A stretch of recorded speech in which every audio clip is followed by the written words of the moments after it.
नमस्कार। एनए विचार सागर में आपका स्वागत है। आप सुनने जा रहे हैं मुंशी प्रेमचंद द्वारा रचित वरदान। विंध्याचल पर्वत मध्य रात्रि के निबिड़ अंधकार में कालदेव की भांति खड़ा था। उस पर उगे हुए छोटे छोटे वृक्ष इस प्रकार दृष्टिगोचर होते थे मानो ये उसकी जटाएं हैं, और अष्टभुजा देवी का मंदिर जिसके कलश पर श्वेत पताकाएं वायु की मंद मंद तरंगों में लहरा रही थी, उस देव का मस्तक है। मंदिर में एक झिलमिलाता हुआ दीपक था जिसे देखकर किसी धुंधले तारे का भान हो जाता था। अर्धरात्रि व्यतीत हो चुकी थी। चारों ओर भयावह सन्नाटा छाया हुआ था। गंगा जी की काली तरंगे पर्वत के नीचे सुखद प्रवाह से बह रही थी। उनके बहाव से एक मनोरंजक राग की ध्वनि निकल रही थी। ठोर ठोर नावों पर और किनारों के आसपास मल्लाहों के चूल्हों की आंच दिखाई देती थी।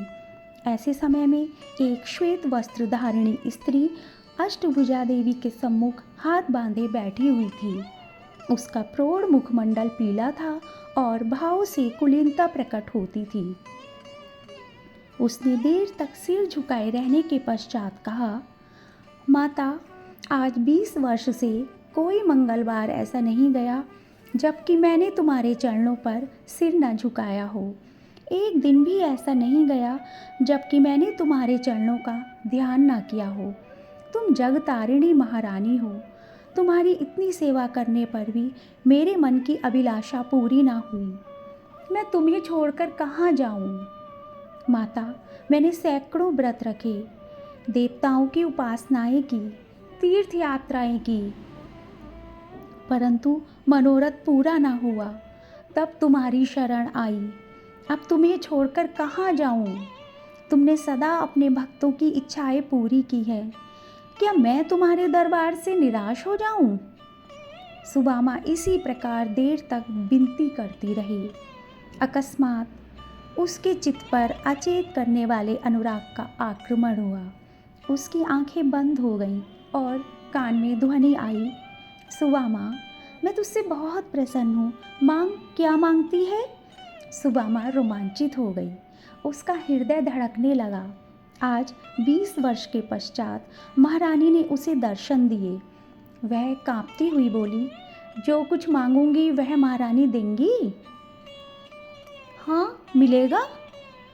मैंने बड़ी तपस्या की है, अतएव बड़ा भारी वरदान मांगूंगी।